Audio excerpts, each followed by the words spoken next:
우리 말씀으로 바로 좀 들어가 보도록 하시죠. 자, 베드로전서의 독자들이 고난받는 자들이라는 사실을 우리가 고정을 해두고 말씀을 봐야 됩니다. 자, 우리가 이제 고난받는 자들을 주로 우리는 이제 수동적으로 생각을 합니다. 아, 힘드니까 됐어, 괜찮아. 이 힘든 일은 너는 예외로 해두자. 뭐 이런 식의 배려하는 사고를 가져요. 우리 지난주 또 그 지난주 지켜봤잖아요. 지금 그 시대와 사회를 변혁시킬 것은 로마 사회를 전복시키는 혁명이 아니었어요. 주인들에게도 그것을 요구하지 않아요. 종들에게, 사원들아, 주인에게 순종하라는 명령을 줍니다. 가정을 향하여서는 어떠했죠? 가정에서 전혀 주체가 되어 있지 못했던 그 아내들에게 오히려 더 많은 도덕적인 책무를 요구합니다. 이거 억울하다 말할 거 아니에요. 당시에 죄송하지만 사원들이나 여성들은 이제 사람으로 카운팅되지 않았던 그런 끔찍한 야만의 시대였어요. 그러니까 지금 베드로가 그들에게 의와 불의와 도덕과 양심을 요구한 것은 어마어마한 겁니다. 이것을 좀 확장하여서 우리에게 적용해 볼 수 있는 거예요. 그 말이 뭐냐면 이 땅에 소망이 오직 교회라는 거예요. 교회라는 거. 우리가 걸어가는 이 길이 별거 아닌 것처럼 보여요. 이제 어떤 분이 그런 이야기를 하더라고요. 우리가 왜 믿음대로 살지 못하느냐? 왜 선한 길로 이제 오늘 중심 주제가 그거예요. 선행, 선한 양심이에요. 이제 어떤 학자는 베드로전서 연구한 학자는 이 베드로전서의 핵심 주제를 선한 양심이라고 하는 한 단어로, 한 표현으로 요약할 정도로 어떻게 보면 오늘 우리는 베드로전서에 지금 최고봉에 올라와 있다고도 볼 수 있어요. 선한 양심이에요. 선행이에요. 그런데 솔직히 우리의 믿음의 길, 선한 길, 선한 양심의 길에 대한 여러분의 판단과 의심은 어떻습니까? 어때요? 여기에 소위 말하는 효능감이 없어요. 뭐 믿음으로 산다고, 선한 일을 행한다고, 선한 양심을 가진다고 나에게 이익될 것도 없고 나에게 이익되는 것은 고사하고 이 땅은 변화되지도 않고 오히려 뒤처지는 것 같기 때문에 점점 더 양보하고 세속의 것을 내 인생에 가지고 들어오면서 점점 더 혼합주의가 되는 경우들이 너무너무 많습니다. 저는 일면 이해가 돼요. 의심이 듭니다. 믿음으로 살아봐야, 우리 선한 양심을 가지고 살아봐야, 믿음의 길로 걸어가 봐야 이 땅이 변화되지 않아요. 악한 남편이 나를 믿음으로 핍박하는 그 남편이 마음이 변화가 되지 않아요. 갈등이 일어나고 고통이 일어나고 하는 것 속에서 소위 믿음의 효능감, 선한 양심의 효능감이 우리에게 없단 말이에요. 그래서 양보가 됩니다. 자꾸 양보가 돼요. 근데 오늘 베드로 전서는 약한 자들이 고난 중에서도 도덕적 주체, 영성의 핵심으로 상정되어져 있는 거예요. 지난주 우리 도덕적 책임에 대해서 들었잖아요. 마음을 같이 하고, 동정하고, 형제를 사랑하고, 불쌍히 여기고, 겸손하라라고 하는 이 도덕적인 명령을 들었잖아요. 지금 그때 당시에 베드로 전서를 받는 베드로의 공동체는 아마도 작으면 30명, 많으면 80명 정도의 공동체였을 것으로 추정되더라고요. 거대한 로마 제국 산하에서 주로 여성들과 사원들, 종들이 중심이 되었던 베드로전서의 공동체가 과연 무엇을 할 수 있었겠어요? 살아남는 것 정도이지 않았을까요? 그런데 베드로가 우리에게 하고 있는 이야기는 너무 원대해요. 주인에게 순종해라. 이게 세상을 바꾸는 길이야. 남편들에게 잘해야 된다. 남편들이 비록 지금은 이방 종교 가운데 깊이 빠져 있지만 우리의 선한 행실과 우리의 선한 믿음이 그들을 변화시킬 그 소망의 날, 주가 역사하실 그 날을 바라보고 살아가라라고 하면서 지금 성도들을 적극적인 선을 행하는 주체, 선한 양심을 가진 주체들로 지금 초청하고 있는 거예요. 우리도 그렇잖아요. 믿음이라고 하는 수준을 너무 축소시키지 않으셨으면 좋겠습니다. 이 정도로 제가 근근하게 살아가는 소시민인데 하나님 저 좀 도와주시는 정도로 살아가면 좋겠습니다. 제가 나쁜 짓 안 하겠습니다. 이 정도로만 믿음을 축소도 아니고 사실 그 정도의 믿음도 저는 좋은 거라고 생각을 합니다만 성경이 우리에게 그리고 있는 그 원대한 그림과는 조금 부족해요. 성도의 길은 그 선한 양심으로 걸어가면서 이 땅에 악을 제거하고 악을 악으로 갚지 않고 선으로 갚으면서 하나님의 나라가 여기에 임할 주께서 공생의 기간에 품으셨던 그 마음을 가지고 우리도 걸어가는 것이다. 그래서 계속 다음 주에 나옵니다. 계속 그리스도를 따라가라라고 우리에게 소망을 주고 있는 이유가 여기에 있어요. 양보하면 안 돼요. 세상의 방식대로 내 믿음의 길에 막 들어오도록 이거 양보되면 안 돼요. 어쩔 수 없이 때가 묻을 수도 있고 약해질 수도 있고 넘어질 수도 있지만 우리 다시 십자가를 생각하고 손잡고 일어나는 거예요. 오늘 베드로가 그래서 선을 행함으로 선한 양심을 가지고 이 땅을 가지고 가라라고 하는 그 이야기를 하고 있는 거예요. 건강한 자부심을 가져야 됩니다. 오늘 사원들과 여성들이 당시의 교회에 또 로마 제국에 이 땅을 변화시킬 핵심 주체로 그들이 올려졌던 것처럼 교회만이 희망이에요. 교회가 살려요.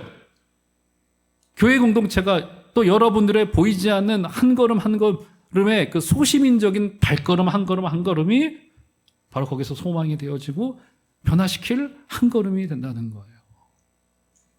바로 오늘 그 이야기를 다시 하고 있고 하나님의 복을 받은 자로서 그 복을 누리고 복음을 전파하는 자로서 우리의 삶이 그렇다라고 하는 이야기를 주고 있는 거란 말이죠. 자, 보세요. 자, 그래서 10절을 보시면 우리를 이렇게 표현을 합니다. 다시 보실까요? 10절. 그러므로 생명을 사랑하고 좋은 날 보기를 원하는 자는, 자, 일단 여기까지 끊어가 볼까요? 자, 생명을 사랑하고 좋은 날 보기 원하는 자, 조금 말이 조금 어렵습니다만 이것을 따르게 조금 쉽게 설명하면 어떤 내용이 될까요? 쉽게 말해서 우리가 복음도 받아들이고 복받기도 원하는 자는 그 표현이잖아요. 그죠? 생명도 내게 있고 생명도 막 사모해요. 나에게. 내게 막 은혜도 있었으면, 하나님의 은혜도 있었으면 좋겠는데, 그런데 좋은 날 보기 원하는 자는 바로 내가 복받기를 막 원해요. 여러분, 하나님의 복은요, 우리 인생이 살아가는 동력이 됩니다. 성경은 복을 거절하지 않아요. 우리 목적이기도 합니다. 성도는 하나님의 복을 누리며 살아가는 자들이에요. 이 복의 특징이에요, 이게. 그죠? 근데 오늘 10절에 설명하고 있는 이 복에는 중대한 특징과 설명 한 가지가 따라오고 있는데, 바로 뭡니까? 하나님의 복 받은 자. 그죠? 여러분, 이게 누가 마다하겠습니까? 복음도 믿고, 이 땅에서도 잘 살고, 이거 누가 마다하겠어요? 제가 이제 아주 오래전에 93년도에 그때 이제 우리나라 한국교회 단기 선교가 막 문들이 열리고 있었을 때 제가 필리핀 단기 선교를 갔고 지금은 아마 브라질에 계실 한도수 선교사님이시라고 그분이 바울 선교회 전주회 안디옥교 깡통교회 있지 않습니까? 깡통교회 선교회 거기서 파송하신 선교사님이신데 그분이 이제 그 스모키 마운틴이라고 마닐라 시내에 그 쓰레기 더미를 쌓아 올려가지고 만들어 놓은 인공도시가 있잖아요. 필리핀 가보신 분들은 혹시 아실런지 모르겠습니다. 근데 거기를 저는 20살 때입니다. 저를 데리고 우리 젊은 청년들을 데리고 올라가는데 그분이 이제 안타까우셔서 하시는 말씀이 뭐냐면 이 사람들은 이 땅에서도 끔찍하게 살고 예수 안 믿고 지옥 가면 이게 얼마나 끔찍한 일이냐는 거예요. 이게. 그렇죠? 그래서 선교사님이 평생을 필리핀에 헌신하면서 보셨던 그 안타까운 모습을 그렇게 묘사하셨던 거예요. 그죠? 누가 이 10절을 마다하겠습니까? 복음도 믿고 잘 살기를 원해요. 그렇죠? 나이스한 삶을 원한단 말이에요. 누가 이걸 마다하겠어요? 그런데 10절 전체를 다 읽어야죠. 한번 보세요. 그러므로 생명을 사랑하고 좋은 날 보기 원하는 자는 혀를 금하여 악한 말을 그치며 그 입술로 거짓을 말하지 말고. 자, 뒷부분을 구체적으로 설명하기 전에 여기 복의 특징이 등장하고 있죠? 복의 특징이 뭡니까? 성경 속에서의 복은요, 늘 거룩과 함께 동반된다는 특징을 가지고 있습니다. 이거 잘 기억하셔야 됩니다. 예를 들어, 복을 말하는데 예수님의 팔복을 이야기를 하질 않아요. 그거 이상한 겁니다. 누가복음은 가난한 자는 복이 있나니 천국이 저의 것이며라는 주님의 놀라운 선포를 듣습니다. 은사와 능력은 있는데 거기에 우리 욕심까지 함께 붙어 있어요. 성경의 풍요함은요, 늘 거룩과 함께 동반된다는 점이 굉장히 중요합니다. 거룩함이 없는 생명의 풍요함은 사실상 아무런 일도 할 수 없는 것이 성경이 우리에게 고발해 놓고 있는 바예요. 우리는 그래서 여기에서 굉장히 중요한 기복주의의 정의를 한 가지 발견할 수 있어요. 기복주의를 우리가 막 왜 복을 안 구해요? 저도 복을 구합니다. 저는 우리 종합제일교회 담임 목사로 오면서부터 더 많은 복을 구합니다. 우리 성도님들을 놓고 기도할 때마다 일도 잘 풀리게 해주시고 사업도 더 연결되게 해주시고 우리 자녀들 아프지 않게 해주시고 특별히 코로나 중에 선배님들 코로나 걸리지 않게 제가 대신 걸렸잖아요. 그래서 제 1번으로 아프지 않게 해주시고 제가 구하는 것만 봐도 다 복이에요. 따지고 보면 나쁜 거 아니고요. 나쁜 게 아닌 거 정도는 그 옳은 겁니다. 우리 하나님의 복으로 사는 자들이에요. 그 기복주의가 아니에요. 기복주의는 뭐냐? 거룩함이 실종된 풍요. 이게 정확히 기복주의의 정의. 제가 내린 정의이긴 합니다만. 거룩함이 실종된 풍요. 이것은 우상숭배요. 기복주의라고밖에는 평가할 수 없어요. 그래서 하나님께 복을 받는 길은요, 굉장히 좋은 일이면서 동시에 굉장히 불편합니다. 복을 받았어도 불편해요. 삶이 불편하고 마음도 불편합니다. 왜요? 복에는 늘 거룩이 수반되어져야 되기 때문에. 그렇죠? 복을 받으면 불편해요. 오늘 12절에 보면은 여러분 12절 넘어가 볼까요? 어떤 말을 합니까? 주의 눈은 의인을 향하시고 그의 귀는 의인의 간구에 기울이신다. 주의 눈이 자신의 사랑하는 백성에 늘 있대요. 여러분 이거 정말 어떻습니까? 굉장히 은혜롭게 들리죠. 사랑하는 성도 여러분, 주의 눈이 여러분에게 항상 있으심을 믿으시기를 바랍니다. 너무 좋죠? 그런데 생각해 보세요. 누군가 나를 계속 쳐다보고 있어요. 계속 쳐다보고 있어. 내 뒤통수도 쳐다보고 있고 내 옆통수도 쳐다보고 있고 이거 세상 말로 뭡니까? 이거 스토킹이잖아요. 이거. 주님의 눈이 항상 의인을 쳐다보고 있대요. 너무 좋은 일이지만 주님의 시선이 머물러 있기 때문에 때로 불편해요. 이거 맞는 일인 겁니다. 제가 예를 들어 드릴게요. 대표적인 인물이 아브라함이에요. 아브라함에게 지난주에 봤죠? 복을 약속하셨고 심지어 그를 복이라고까지 했어요. 그리고 복이 되고 열방에 그의 복을 전파하는 전파자가 될 것이라고 창세기 12장 1, 2, 3절에서 이야기를 하잖아요. 우리 그래서 구약 성경 속에서 복받은 자 하면 그냥 무조건 아브라함 이렇게 떠올리시면 됩니다. 대표적인 인물. 아브라함이에요. 그죠? 아브라함의 복 얼마나 부럽습니까? 나중에 또 거부까지 되잖아요. 그렇죠? 근데 그의 삶이 어때요? 창세기 1, 2, 3장의 복의 약속을 받자마자 그가 살고 있는 땅에 기근이 찾아옵니다. 어쩔 수 없이 이사 가야 됐어요. 제일 힘든 게 뭐예요? 계획하지 않은 이사 진짜 힘들어요. 이사 갔어야 됐어요. 이사 가서 그 땅에 정착하다 보니까 조금 삶이 펴졌어요. 돈이 좀 모여졌네요. 그런데 조카 롯도 함께 부자가 됐어요. 그때 어떤 일이 벌어집니까? 집안 싸움이 일어나요. 아브라함의 종들과 롯의 종들의 싸움이 일어나요. 돈 때문에 싸움이 일어나요. 저는 뭐 길지 않은 목회 생활이긴 합니다만 이 돈 문제 때문에 가족들 사이에 의가 상하고 정말 너무너무 많이 봤어요. 정말 끔찍한 일, 말할 수 없는 일 너무너무 많아요.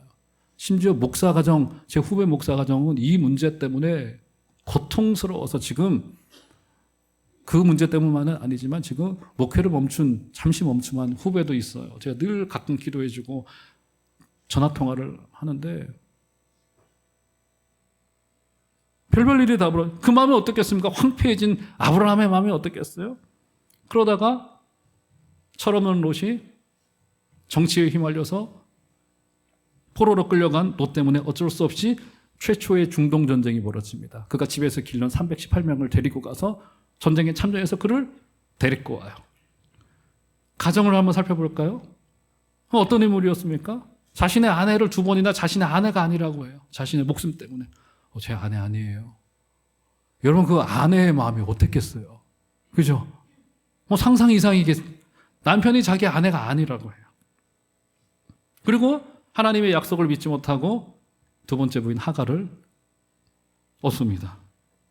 그것만으로도 문제인데 사라와 하갈 사이에 갈등이 일어나고 하갈의 자손이었던 이스마엘과 이삭 사이에 갈등이 일어났어요. 그때 아브라함이 어떤 결정을 내려요? 결국 하나님의 뜻에 따라서 하갈과 이스마엘을 내쫓아요. 기가 막힌 일이잖아요, 이거. 얼마나 그 마음이, 아브라함의 한켠의 마음이 고통스럽고 죽고 싶을 만큼 힘들었겠습니까? 그죠? 그 와중에 소돔과 고모라에 하나님의 불이 떨어지는 중에 롯을 구원해내는 어려운 일까지 감당을 해냈습니다. 제가 한번 여러분들에게 그럼 다시 한번 여쭤볼게요. 아브라함의 복받기 원하세요? 여러분 이거 같이 감당하셔야 됩니다. 아브라함이 거부가 됐지만 이 고통스러운 세월을 지내와야만 됐었어요. 그죠? 겁나서 우리가 복 받겠어요? 복 잊을 수 있겠습니까? 그죠? 왜 꽃길을 주지 않고 복을 약속한 자 복 자체라고 했던 아브라함에게 꽃길을 허락하지 않고 돌파치고 가시밭길처럼 보이는 이 길을 우리 하나님께서 허락하실까요? 왜 그러셨을까요? 왜요? 오늘 말씀에 의하면 복과 거룩은 항상 함께 와야 되기 때문에, 항상 함께 와야 되기 때문에, 복은 영성과 항상 함께 와야 됩니다. 거룩이라고 하는 그릇이 준비되어져 있지 않은 복은 때로는 복이 아니라 독일 수가 있어요. 결국 아브라함은 이 모든 과정을 통하여 하나님께로 더 가까이, 사람을 의지하던 것들을 전부 다 걸러내는 거예요. 내가 홀로 하나님 앞에 서야 돼. 하나님께 더 가까이, 더 가까이, 더 가까이 이 훈련을 하는 거예요. 사랑하는 성도 여러분, 하나님께서 이 땅에서 우리의 삶을 잘 풀리게 해주시면 정말로 덜덜덜덜덜덜덜덜덜 떨어야 됩니다. 하나님께서 나를 이 거룩의 길로 이제 초청하고 계시는구나 라고 우리를 하나님께서 부르시고 계신 것이에요.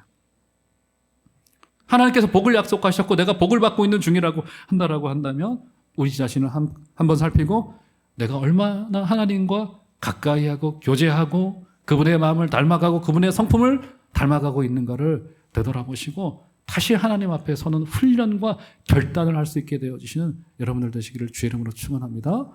그러니까 23일부터 시작되어진 교회가 마련한 특별 새벽 기도회 같은 것들이 여러분들에게 일종의 기회가 됐으면 좋겠고 발판이 됐으면 좋겠습니다. 저녁 시간을 좀 정리하시고 아침 시간에 일주일 정도밖에 안 되니까 결단하고 나오셔서 말씀 듣고 기도하겠다라고 함께 기도의 결단 해주시고 얼마나 이 가을에 기도할 것이 많고 나라를 놓고 또 그렇고 저 중동에 지금 벌어지고 있는 제5차 중동전쟁이라고 벌어지잖아요. 어린아이에 막 목을 자른다고 하자. 이 말로 담기도 끔찍한 일들이 우리의 눈뜨고 있는 21세기 속에 벌어지고 있는 끔찍한 현실, 인간의 잔인무도함 속에서 기도하지 않을 수가 없어요.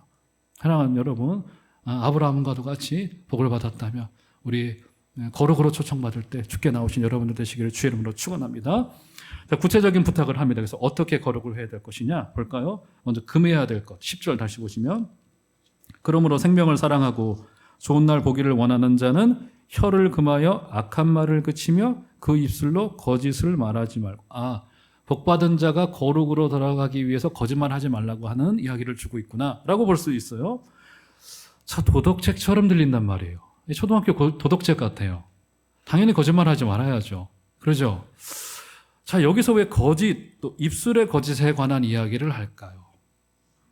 왜냐하면 거짓은요, 그냥 여러 개의 죄들 중에 하나가 아니라 거짓은 죄의 근본이기 때문이에요. 이게 굉장히 뼈아픈 사실입니다. 자, 최초의 인류였던 아담과 하와가 타락할 때 이야기를 기억하시죠? 뱀이 여자에게 찾아옵니다. 여자에게 물어 이르되 라고 했던 그 동사를 보면은 이미 그 이전부터 여자가 뱀과 일종의 교류를 해왔음을 알 수 있는 계속 해오던 것들 중에 하나라고 하는 뉘앙스를 히브리어가 남겨놓고 있는 거예요. 그렇죠? 딱 그 사건이 벌어진 게 아닌 거예요. 그러니까. 그죠? 물어서 뭘 물어봤습니까? 어떤 걸 물어봐요? 하나님이 참으로 너희에게 동산 모든 나무의 열매를 먹지 말라고 하디? 이렇게 물은 거예요. 하나님이 주신 금령과 비슷하게 들려요. 그렇죠? 하나님이 진짜로 그랬어? 이거예요. 하나님이 참으로 너희에게 동산 모든 나무의 열매를 먹지 말라 하시더냐? 이게 정확한 성경의 문구인데 쉽게 말해서 이거예요. 하나님 진짜로 그랬어? 동산에 있는 모든 나무 먹지 말라고 하신 거 아니야?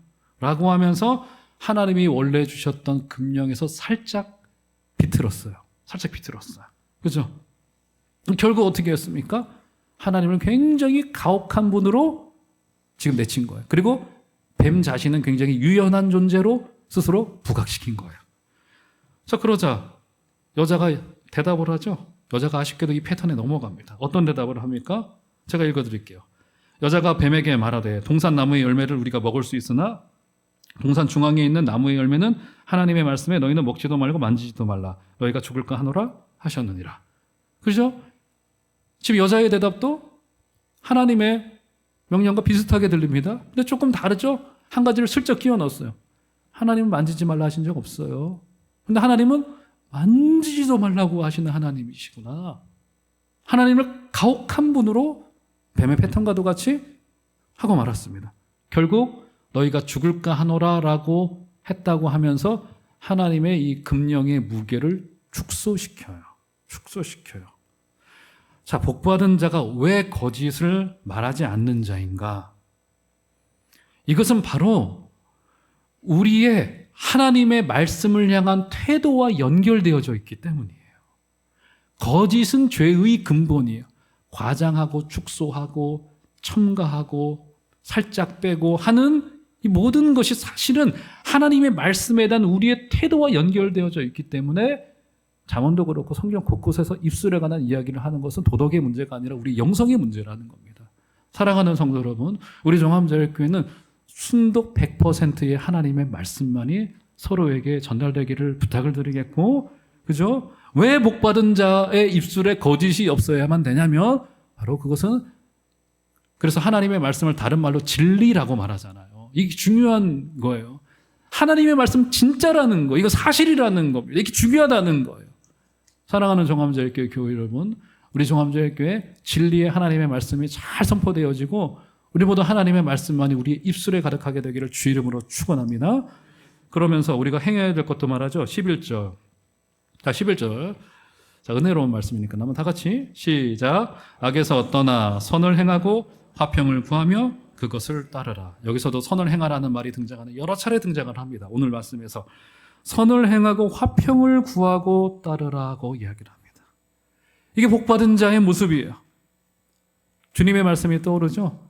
화평하게 하는 자는 복이 있나니 그들이 하나님의 아들이라 일컬음을 받을 것이며. 사랑하는 교회 여러분, 여러분이 발을 딛는 그것마다 주의 평화가 임하게 되기를 주의 이름으로 축원합니다. 우리 그 믿음의 선배였던 어떤 분이 식구로 고백하였던 것처럼 주여 이곳에 평화가 임할 수 있도록 역사하여 주시옵소서. 세상이 얼마나 지금 고통스럽고 얼마나 혼란스럽습니까?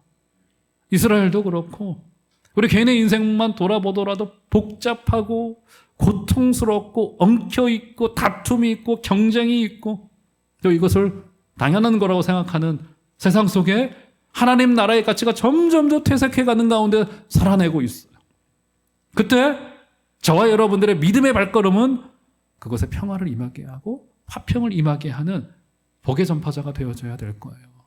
사랑하는 교회 여러분, 저와 여러분들이 발걸음을 딛는 그것마다 웃음이 그치지 않고 아름다운 사랑이 임하게 되어지고 아름다운 위로가 임하게 되어지고 아까 우리 목사님 찬양인도로 우리 불렀던 것처럼 그분을 볼 때마다 웃음이 멈추지 않고 기쁨이 임하게 되어지시는 우리 복된 그 진짜 복받은 자인 거예요.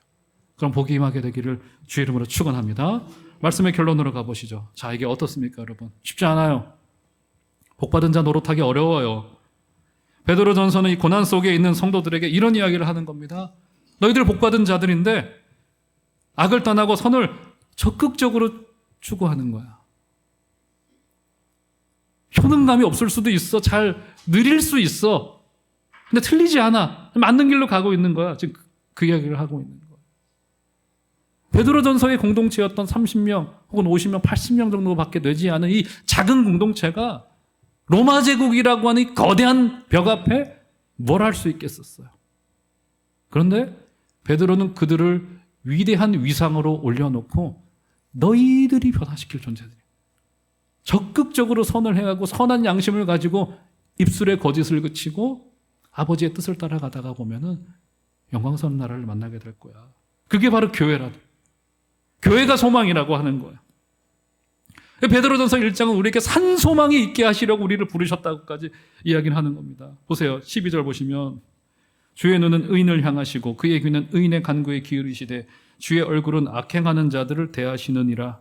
이게 주님의 자신의 교회를 향한 마음이고 주님의 태도예요, 이게. 주님의 시선은 바로 자신의 교회와 자신의 백성들에게만 머물러 있습니다.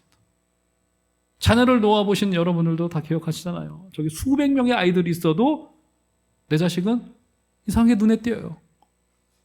그죠? 인간인 우리도 그게 가능한데 하나님 자신의 백성을 향한 자신의 시선은 절대로 틀어지잖아.